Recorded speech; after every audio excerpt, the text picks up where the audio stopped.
एक टेस्ट देखिए, एक साइंटिस्ट है बेटा, रोइंटजन। रोइंटजन एक साइंटिस्ट है, इन्होंने ही जो एक्सरेज की डिस्कवर की थी। जब हम आपको रेडियो एक्टिविटी पढ़ा रहे थे, ठीक है। रोइंटजन बेटा एक साइंटिस्ट है, ठीक है ना। रोइंटजन एक साइंटिस्ट है, ठीक है ना। इन्होंने बताया था, इन्होंने ही डिस्कवर किया था एक्सरेज की, ठीक। कैसे इन्होंने किया था, जब कैथोड रे जो होता है किसी हाई मेल्टिंग पॉइंट के मेटल फॉइल पर, जैसे आपका एल्युमिनियम हो गया, टंगस्टन हो गया, आयरन हो गया, ठीक है ना, इन सब में जब ये गिरता है कैथोड रेज, तो उससे क्या होता है, एक्सरेज प्रोड्यूस होता है। एक्सरे जो होता है मैग्नेटिक और इलेक्ट्रिक फील्ड में इसका डिफ्लेक्शन नहीं होता है, क्योंकि इसमें कोई चार्ज नहीं होता है, और एक्सरेज पार्टिकल नेचर नहीं होता है। एक्सरेज आपका एक इलेक्ट्रोमैग्नेटिक वेव है, लेकिन ठीक है ना, एक्सरेज क्या आपका एक इलेक्ट्रोमैग्नेटिक वेव है एक्सरेज आपका, ठीक है। तो अब जो है मोजले एक साइंटिस्ट है, मोजले इन 1913, मोजले ने इन 1913 में एक एक्सपेरिमेंट किया, ठीक है ना। एक एक्सपेरिमेंट किया मोजले ने 1913 में एक एक्सपेरिमेंट किया, ठीक है ना। और इस एक्सपेरिमेंट में इन्होंने क्या किया कि कैथोड रेज को फाल कराया, ठीक है ना। तो इन्होंने देखा क्या, जब पहले इन्होंने क्या किया, ले लिया आयरन का लिया, या पहले समझ लीजिए सोडियम लिया। तो जब सोडियम का फाल लिया तो इस पे जो कैथोड जो है ये गिर रही थी, तो कैथोड जब इस पर फाल कर रही थी, तो इससे जो एक्सरे प्रोड्यूस हो रहा था उसका जो वेवलेंथ था आपका वो 1000 एंगस्ट्रॉम, कितना था, 1000। फिर इन्होंने क्या लिया, इस सोडियम की जगह जो फाल क्या ले लिया, मैग्नीशियम ले लिया। तो मैग्नीशियम पर जब जो है इन्होंने फाल कर देखा ना, जो एक्सरे जो प्रोड्यूस हो रहा है उसका जो वेवलेंथ है वो 900 एंगस्ट्रॉम है। फिर इन्होंने क्या ले लिया, एल्युमिनियम फाइल ले लिया। एल्युमिनियम फाइल पर जब कैथोड फाल कराया तो इन्होंने देखा इन्हें जो वेवलेंथ मिल रहा है, एक्सरे प्रोड्यूस हो रहा है, तो एक्सरे का जो वेवलेंथ है वो 800 एंगस्ट्रॉम है। फिर इन्होंने क्या ले लिया, आपका पोटेशियम ले लिया, पोटेशियम का फाइल ले लिया। पोटेशियम को जब इन्होंने क्या किया, जो है कैथोड फाल कराया तो इससे एक्सरे प्रोड्यूस होता है, और उस एक्सरे का जो वेवलेंथ होता है वो जो होता है इनको 500 एंगस्ट्रॉम मिला। कितना मिला, 500 एंगस्ट्रॉम मिला।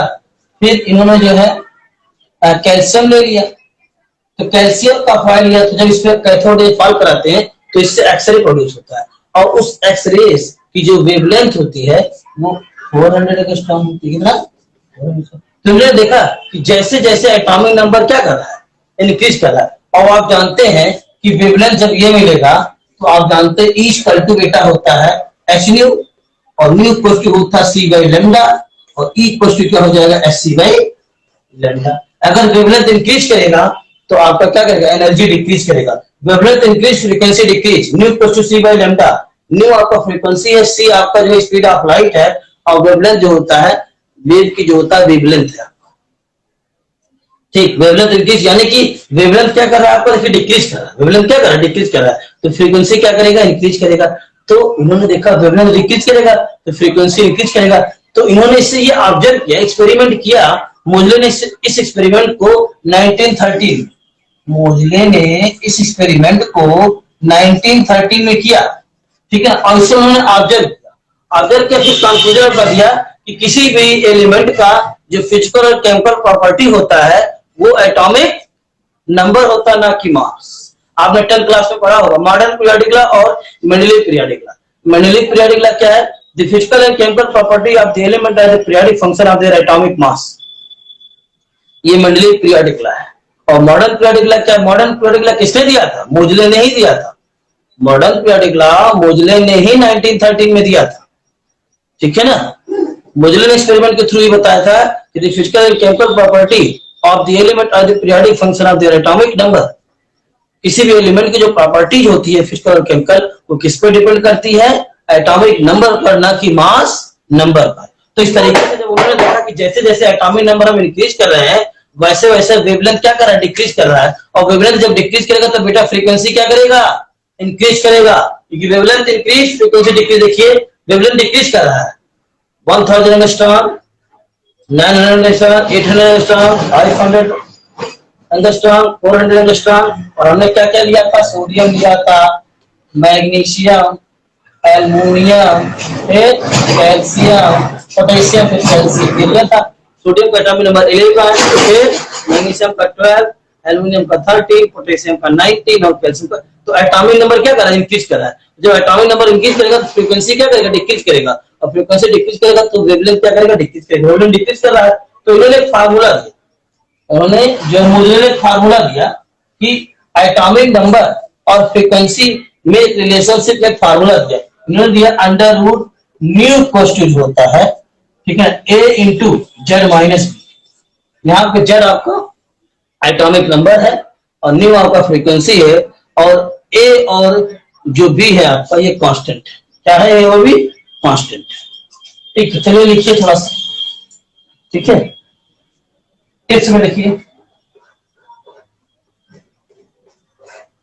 टिप्स में लिखो बेटा, बता रहे हैं।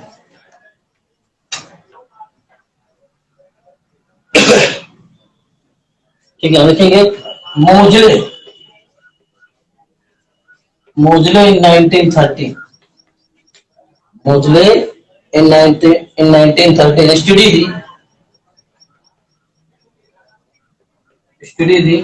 और जानते हैं स्पेक्ट्रम हमने बताया था आपको क्या होता है, जो वेवलेंथ हमने लिखा था बेटा, इसी वेवलेंथ को अगर हम इंक्रीजिंग ऑर्डर में अरेंज कर दें और डिक्रीजिंग फ्रीक्वेंसी के टर्म में अरेंज कर दें, तो जो हमको फिगर मिलेगा वही क्या होता है, स्पेक्ट्रम होगा। और एक्सरे को जो है, एक्सरे जो होता है इसमें जो वेवलेंथ होता है वो 1 एंगस्ट्रॉम से लेकर करके अप्रॉक्सीमेट 1000 एंगस्ट्रॉम तक। पावर बैंक लगा दो, ठीक है ना, ठीक है। 1 एंगस्ट्रॉम से लेकर के जो है 1000 एंगस्ट्रॉम के क्या होता है आपका बिटवीन होता है। 1 एंगस्ट्रॉम से लेकर के 1000 एंगस्ट्रॉम के बिटवीन होता है। यहां से यहां तक लेकर के जो है ये आपका जो होता है एक्सरे का वेवलेंथ होता है आपका, ठीक है ना। एक्सरे का क्या होता है आपका वेवलेंथ होता है, ठीक है ना। तो आपने देखा कि अब जो वेवलेंथ था उसी को हम इंक्रीजिंग ऑर्डर में और फ्रीक्वेंसी को डिक्रीजिंग ऑर्डर में अरेंज कर दें तो जो हमको स्पेक्ट्रा मिलेगा उसी को हम एक्सरे स्पेक्ट्रा कहेंगे। क्यों, क्योंकि जितने भी वेवलेंथ हमने लिखे थे वो सब वेवलेंथ किस में आ रहे थे बेटा, एक्स रेज में आ रहे थे। 1000 से लेकर के जो है आपका 400 एंगस्ट्रॉम तक था, 1000 एंगस्ट्रॉम से लेकर के 400 एंगस्ट्रॉम तक था। तो ये सभी रेज आपके एक्स रेज में आ रहे थे, ठीक है।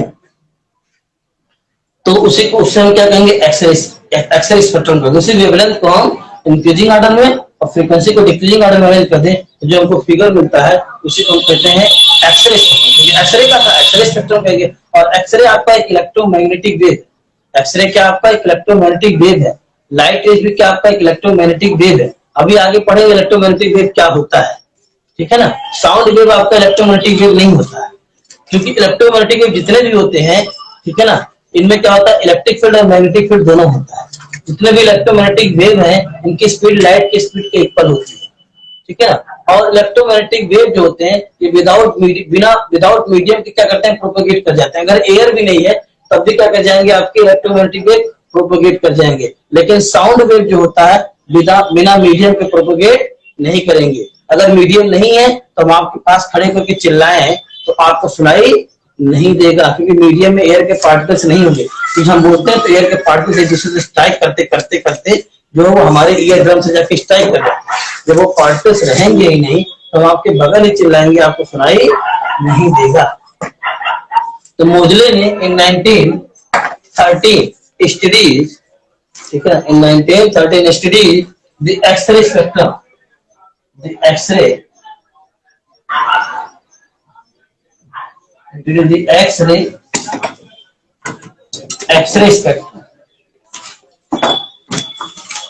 ठीक है ना। मुझे 1930 स्टडी थी X-ray spectrum, X-ray spectrum obtained from obtained from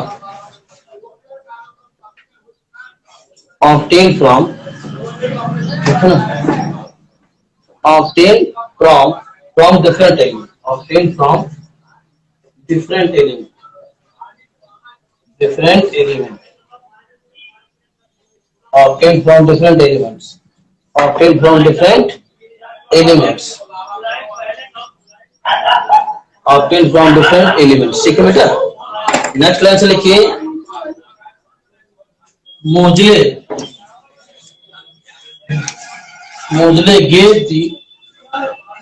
gave the following, Moodle gave the following,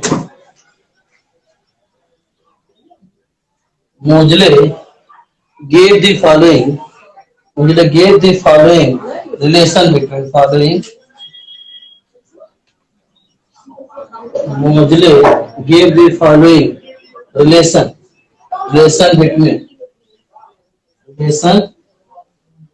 between the atomic number, relation between the atomic number, atomic number of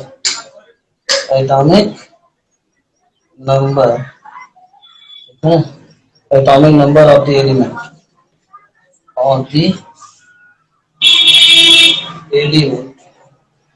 atomic number of the elements and the characteristics,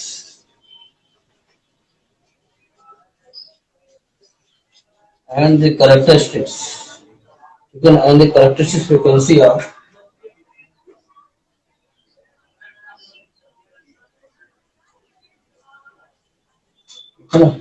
and the characteristics frequency of the X-ray spectrum।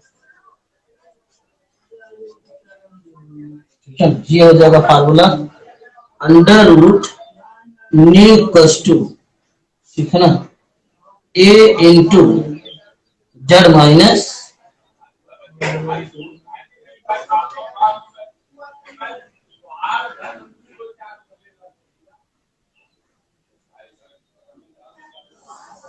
ठीक, देख रहा बेटा,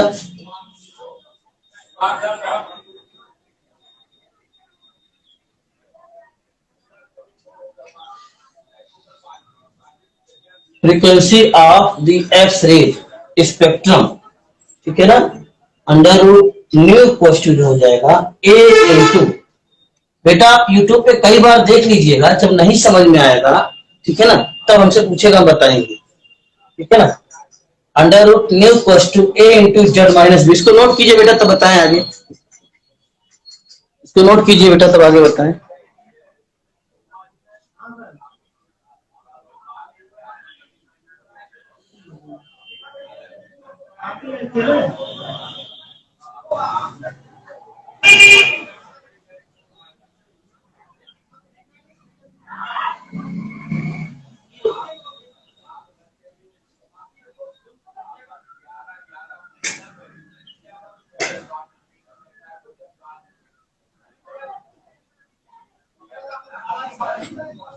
note कीजिए बेटा, अब आगे देखते हैं थोड़ा सा,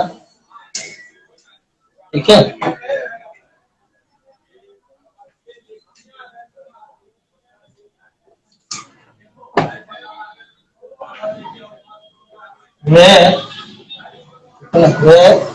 आपका न्यू क्वेश्चन जो हो जाएगा आपका characteristic frequency, characteristics frequency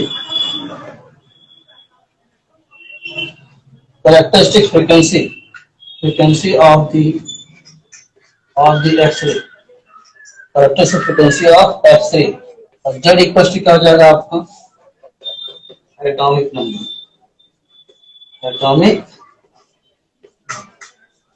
Z equal to atomic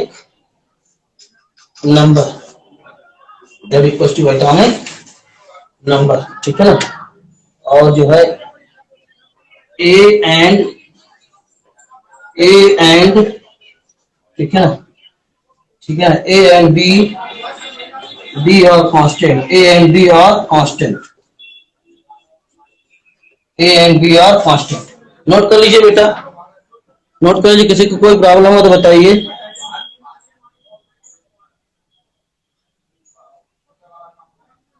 ठीक है, ना, अब इन्होंने देखिए जो फार्मूला दिया था फ्रीक्वेंसी और एटॉमिक नंबर, तो जब ग्राफ खींचेंगे फ्रीक्वेंसी और एटॉमिक नंबर में तो स्टेट मिलेगा, जब फ्रीक्वेंसी, ये देखिए ऐसे, जब फ्रीक्वेंसी और एटॉमिक नंबर, फ्रीक्वेंसी और एटॉमिक नंबर जब हम ग्राफ खींचेंगे तो बिल्कुल हमको ऐसे स्टेट मिलेगा, क्योंकि जो फ्रीक्वेंसी है under root nu equal to है आपका a into Z minus B है। तो frequency directly proportional atomic number के, तो हमको ग्राफ जैसे जैसे फ्रीक्वेंसी इंक्रीज करेगा वैसे वैसे एटॉमिक नंबर भी, जैसे जैसे एटॉमिक नंबर इंक्रीज करेगा वैसे वैसे फ्रीक्वेंसी भी इंक्रीज करेगा। लेकिन यही ग्राफ जो बेटा हम जो है फ्रीक्वेंसी, फ्रीक्वेंसी और मास नंबर को किससे डिनोट करते हैं? कैपिटल ए से। मास नंबर को हम कैपिटल ए से डिनोट करते हैं। इसमें जब ग्राफ खींचेंगे तो कुछ ऐसे हमको टेढ़ा मिलेगा, ऐसे ऐसे, और हम कल खींच, ठीक है ना, वो भी खींच के दिखाएंगे। ग्राफ हमको फ्रीक्वेंसी और मास नंबर खींचेंगे तो ऐसा मिलेगा, लेकिन फ्रीक्वेंसी और एटॉमिक नंबर ग्राफ खींचेंगे तो बिल्कुल हमको स्टेट मिलेगा, क्योंकि जैसे जैसे एटॉमिक नंबर इंक्रीज करेगा वैसे वैसे आपका फ्रीक्वेंसी भी इंक्रीज करेगा। एक टेस्ट देखिए, एक साइंटिस्ट है बेटा रोइंटजन, रोइंटजन एक साइंटिस्ट है, इन्होंने ही जो एक्सरेज की डिस्कवर की थी। जब हम आपको रेडियो एक्टिविटी पढ़ा रहे थे, रोइंटजन बेटा एक साइंटिस्ट है, ठीक है ना, रोइंटजन एक साइंटिस्ट है, ठीक है ना, इन्होंने बताया था, इन्होंने ही डिस्कवर किया था एक्सरेज, ठीक। कैसे इन्होंने किया था? जब कैथोड रे जो होता है किसी हाई मेल्टिंग पॉइंट के मेटल फॉइल पर, जैसे आपका एल्यूमिनियम हो गया, टंगस्टन हो गया, आयरन हो गया, ठीक है ना, इन सब में जब ये गिरता है कैथोड रेज, तो उससे क्या होता है? एक्सरेज प्रोड्यूस होता है। एक्सरेज जो होता है मैग्नेटिक और इलेक्ट्रिक फील्ड में इसका डिफ्लेक्शन नहीं होता है, क्योंकि इसमें कोई चार्ज नहीं होता है, और एक्सरेज पार्टिकल नेचर नहीं होता है। एक्सरेज आपका एक इलेक्ट्रोमैग्नेटिक वेव है, लेकिन ठीक है ना, एक्सरेज क्या आपका एक इलेक्ट्रोमैग्नेटिक वेव है एक्सरेज आपका, ठीक है। तो अब जो है मोजले साइंटिस्ट है, मोजले इन 1913, मोजले ने इन 1913 में एक एक्सपेरिमेंट किया, ठीक है ना, एक एक्सपेरिमेंट किया मोजले ने 1913 में एक एक्सपेरिमेंट किया, ठीक है ना। और इस एक्सपेरिमेंट में इन्होंने क्या किया कि कैथोड रेज को फाल कराया, ठीक है ना। तो इन्होंने देखा क्या, जब पहले इन्होंने क्या किया, ले लिया आयरन का लिया, या पहले समझ लीजिए सोडियम लिया। तो जब सोडियम का फाल लिया तो इस पे जो कैथोड जो है ये गिर रही थी, तो कैथोड रे जब इस पर फाल कर रही थी तो इससे जो एक्सरे प्रोड्यूस हो रहा था उसका जो वेवलेंथ था आपका वो 1000 एंगस्ट्रॉम, कितना था? 1000। फिर इन्होंने क्या लिया, इस सोडियम की जगह जो फाल क्या ले लिया, मैग्नीशियम ले लिया। तो मैग्नीशियम पर जब जो इन्होंने फाल कर देखा ना, जो एक्सरे जो प्रोड्यूस हो रहा है उसका जो वेवलेंथ है वो 900 एंगस्ट्रॉम है। फिर इन्होंने क्या ले लिया, एल्युमिनियम फाइल ले लिया। एल्युमिनियम फाइल पर जब कैथोड रेज फाल कराया तो इन्होंने देखा इन्हें जो वेवलेंथ मिल रहा है, एक्सरे प्रोड्यूस हो रहा है, एक्सरे का जो वेवलेंथ है वो 800 एंगस्ट्रॉम है। फिर इन्होंने क्या ले लिया, आपका पोटेशियम ले लिया, पोटेशियम का फाइल ले लिया। पोटेशियम को जब इन्होंने क्या किया, जो है कैथोड रे फाल कराया तो इससे एक्सरे प्रोड्यूस होता है, और उस एक्सरे का जो वेवलेंथ होता है वो जो होता है इनको 500 एंगस्ट्रॉम मिला। कितना मिला? 500 एंगस्ट्रॉम मिला। फिर इन्होंने जो है कैल्शियम ले लिया, तो कैल्शियम का फाइल लिया, तो जब इसमें कैथोड रे फाल कराते हैं तो इससे एक्सरे प्रोड्यूस होता है, और उस एक्सरे की जो वेवलेंथ होती है वो 400 एंगस्ट्रॉम होती है। कितना? तुमने देखा कि जैसे जैसे एटॉमिक नंबर क्या कर रहा है, इंक्रीज कर रहा है। और आप जानते हैं कि वेवलेंथ जब ये मिलेगा तो आप जानते हैं ई इक्वल टू बेटा होता है एच न्यू, और न्यू इक्वल टू होता है सी बाई लेमडा, और ई इक्वल टू क्या हो जाएगा, एस सी बाई लेमडा। अगर वेवलेंथ इंक्रीज करेगा तो आपका क्या करेगा, एनर्जी डिक्रीज करेगा। Wavelength increase, frequency decrease, nu equal to C by lambda. Nu आपका फ्रीक्वेंसी है, सी आपका जो स्पीड ऑफ लाइट है, और वेवलेंथ जो होता है वेव की जो होता है वेवलेंथ है, ठीक। वेवलेंथ इंक्रीज यानी कि वेवलेंथ क्या कर रहा है आपका, देखिए डिक्रीज कर रहा है। वेवलेंथ क्या कर रहा है, डिक्रीज कर रहा है, तो फ्रीक्वेंसी क्या करेगा, इंक्रीज करेगा। तो इन्होंने देखा वेवलेंथ डिक्रीज करेगा तो फ्रीक्वेंसी इंक्रीज करेगा। तो इन्होंने इससे ये ऑब्जर्व किया, एक्सपेरिमेंट किया। मोजले ने इस एक्सपेरिमेंट को 1913, मोजले ने इस एक्सपेरिमेंट को 1913 में किया, ठीक है। और इससे उन्होंने ऑब्जर्व किया, फिर कंक्लूजन कर दिया कि किसी भी एलिमेंट का जो फिजिकल और केमिकल प्रॉपर्टी होता है वो एटॉमिक नंबर होता है, ना कि मास। आपने 10th क्लास में पढ़ा होगा मॉडर्न पीरियोडिक लॉ और Mendeleev periodic law. Mendeleev periodic law क्या है, the physical and chemical property of the element as the periodic function of their atomic mass. ये मंडलीय पीरियोडिक लॉ है। और मॉडर्न पीरियोडिक लॉ क्या? Modern periodic law किसने दिया था? मोजले ने ही दिया था। मॉडर्न पीरियोडिक लॉ मोजले ने ही 1913 में दिया था, ठीक है ना। मोजले ने एक्सपेरिमेंट के थ्रू ही बताया था कि the physical and chemical property of the element are the periodic function of their atomic number.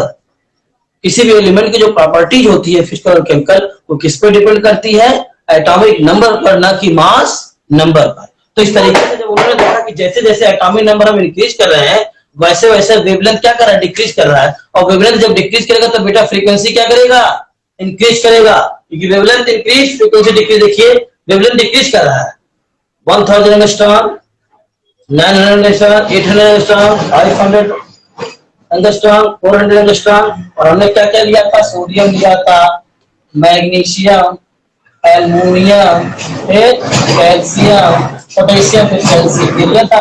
Sodium का एटॉमिक नंबर 11, फिर मैग्नीशियम का 12, एल्युमिनियम का 13, पोटेशियम का 19 और कैल्शियम का। तो एटॉमिक नंबर क्या कर रहा है? इंक्रीज कर रहा है। जब एटॉमिक नंबर इंक्रीज करेगा तो फ्रीक्वेंसी क्या करेगा? डिक्रीज करेगा। और फ्रीक्वेंसी डिक्रीज करेगा तो वेवलेंथ क्या करेगा? डिक्रीज करेगा। वेवलेंथ डिक्रीज कर रहा है तो इन्होंने एक फार्मूला दिया, उन्होंने जो मोजले ने फार्मूला दिया कि एटॉमिक नंबर और फ्रीक्वेंसी में रिलेशनशिप में फार्मूला दिया। इन्होंने दिया अंडर रूट न्यू इक्वल होता है, ठीक है, a into Z minus B. यहाँ पे जेड आपको एटॉमिक नंबर है और न्यू आपका फ्रीक्वेंसी है, और a और जो b है आपका ये कांस्टेंट है। क्या है? वो भी कांस्टेंट। ठीक है, चलिए लिखिए थोड़ा सा, ठीक है, टिप्स में लिखिए। टिप्स में लिखो बेटा, बता रहे हैं।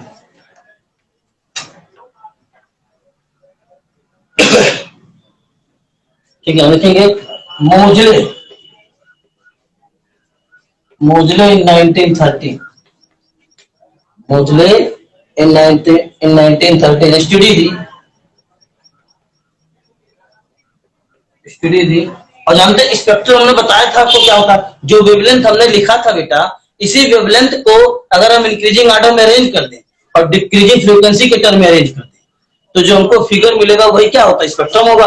और एक्सरे को जो है, एक्सरे जो होता है इसमें जो वेवलेंथ होता है वो 1 एंगस्ट्रॉम से लेकर करके अप्रॉक्सीमेट 1000 एंगस्ट्रॉम तक। पावर बैंक लगा दो, ठीक है ना, ठीक है। 1 एंगस्ट्रॉम से लेकर के जो है 1000 एंगस्ट्रॉम के क्या होता है? आपका बिटवीन होता है। 1 एंगस्ट्रॉम से लेकर के 1000 एंगस्ट्रॉम के बिटवीन होता है। यहां से यहां तक लेकर के जो है ये आपका जो होता है एक्सरे का वेवलेंथ होता है आपका, ठीक है ना। एक्सरे का क्या होता है? आपका वेवलेंथ होता है, ठीक है ना। तो आपने देखा कि अब जो वेवलेंथ था उसी को हम इंक्रीजिंग ऑर्डर में और फ्रीक्वेंसी को डिक्रीजिंग ऑर्डर में अरेंज कर दें तो जो हमको स्पेक्ट्रा मिलेगा उसी को हम एक्सरे स्पेक्ट्रा कहेंगे। क्यों? क्योंकि जितने भी वेवलेंथ हमने लिखे थे वो सब वेवलेंथ किस में आ रहे थे बेटा? एक्स रेज में आ रहे थे। 1000 से लेकर के जो है आपका 400 एंगस्ट्रॉम तक था, 1000 एंगस्ट्रॉम से लेकर के 400 एंगस्ट्रॉम तक था। तो ये सभी रेज आपके एक्स रेज में आ रहे थे, ठीक है। तो उसी को उससे हम क्या कहेंगे? एक्सरे स्पेक्ट्रम कहेंगे। उसी वेवलेंथ को हम इंक्रीजिंग ऑर्डर में और फ्रीक्वेंसी को डिक्रीजिंग ऑर्डर में अरेंज कर दें तो जो हमको फिगर मिलता है उसी को हम कहते हैं एक्सरे स्पेक्ट्रम। एक्सरे का था एक्सरे स्पेक्ट्रम कहेंगे। और एक्सरे आपका एक इलेक्ट्रोमैग्नेटिक वेव, एक्सरे क्या आपका एक इलेक्ट्रोमैग्नेटिक वेव है। लाइट रेज भी क्या आपका एक इलेक्ट्रोमैग्नेटिक वेव है। अभी आगे पढ़ेंगे इलेक्ट्रोमैग्नेटिक वेव क्या होता है, ठीक है ना। साउंड वेव आपका इलेक्ट्रोमैग्नेटिक वेव नहीं होता है, क्योंकि इलेक्ट्रोमैग्नेटिक वेव जितने भी होते हैं, ठीक है ना, इनमें क्या होता है? इलेक्ट्रिक फील्ड और मैग्नेटिक फील्ड दोनों होता है।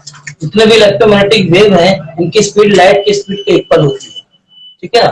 और इलेक्ट्रोमैग्नेटिक वेव जो होते हैं ये विदाउट मीडियम के क्या करते हैं? प्रोपेगेट कर जाते हैं। अगर एयर भी नहीं है तब भी क्या कर जाएंगे? आपके इलेक्ट्रोमैग्नेटिक वेव प्रोपेगेट कर जाएंगे। लेकिन साउंड वेव जो होता है बिना मीडियम के प्रोपेगेट नहीं करेंगे। अगर मीडियम नहीं है तो हम आपके पास खड़े करके चिल्लाएं तो आपको सुनाई नहीं देगा, क्योंकि मीडियम में एयर के पार्टिकल्स नहीं होंगे। तो हम बोलते हैं तो एयर के पार्टिकल्स एक दूसरे से स्ट्राइक करते करते करते जो वो हमारे ईयर ड्रम से जाके स्ट्राइक कर रहे हैं। जब वो पार्टिकल्स रहेंगे ही नहीं तो हम आपके बगल ही चिल्लाएंगे, आपको सुनाई नहीं देगा। तो मोजले ने इन 1913 स्टडीज, ठीक है, in 1913 studies the X-ray spectrum, the X-ray It is the X-ray spectrum. ठीक है ना, मोजले 1930 studied the X-ray spectrum. X-ray spectrum obtained from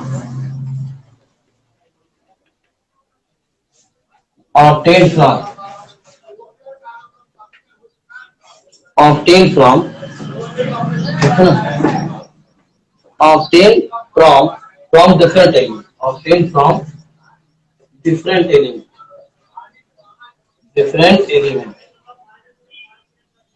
Obtained from different elements.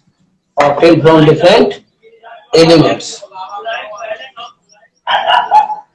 from different elements. ठीक है बेटा, नेक्स्ट लाइन से लिखिए, मोजले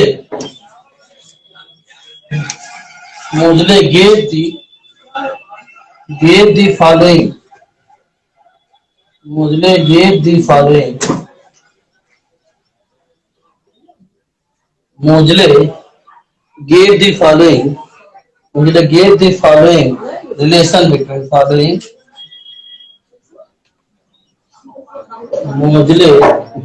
following relation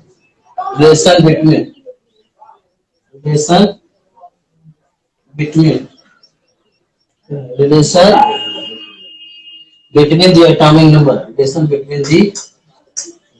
the atomic number, atomic number of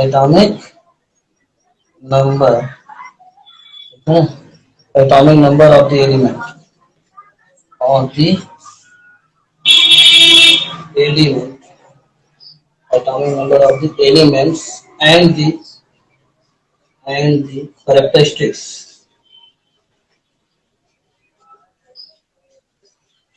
And the characteristics frequency of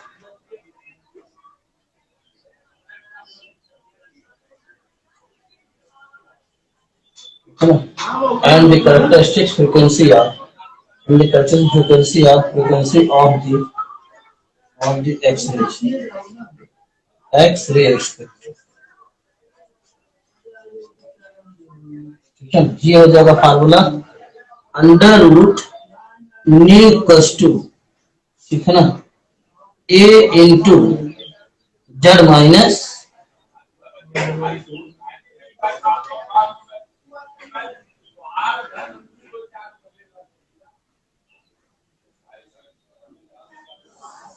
ठीक, देख रहा है बेटा,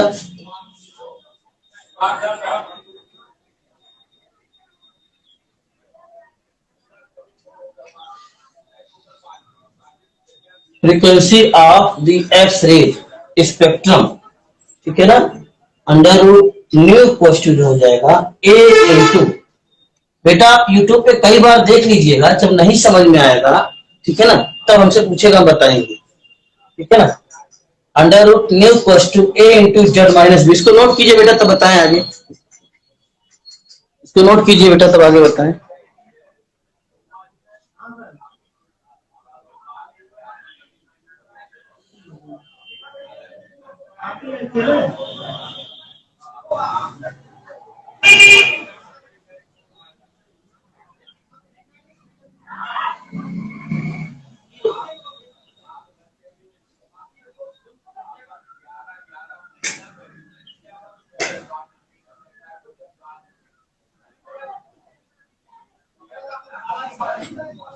नोट कीजिए बेटा, अब आगे देखते हैं थोड़ा सा,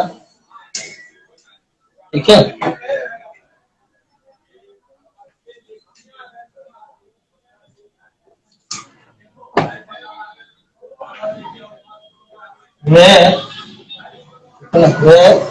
आपका न्यू क्वेश्चन जो हो जाएगा आपका कैरेक्टरिस्टिक फ्रीक्वेंसी, characteristics frequency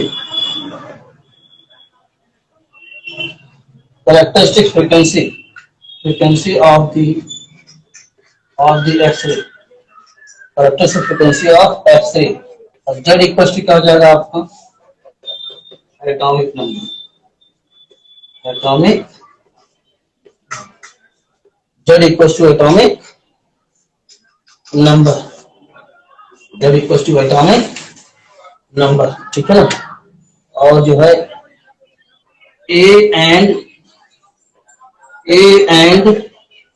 ठीक है ना, ठीक है, ए एंड बी और कांस्टेंट, ए एंड बी और कांस्टेंट,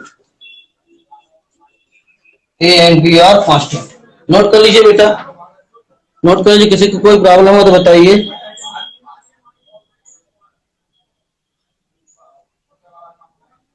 ठीक है, ठीक है ना। अब इन्होंने देखिए जो फार्मूला दिया था फ्रीक्वेंसी और एटॉमिक नंबर, तो जब ग्राफ खींचेंगे फ्रीक्वेंसी और एटॉमिक नंबर में तो स्टेट मिलेगा।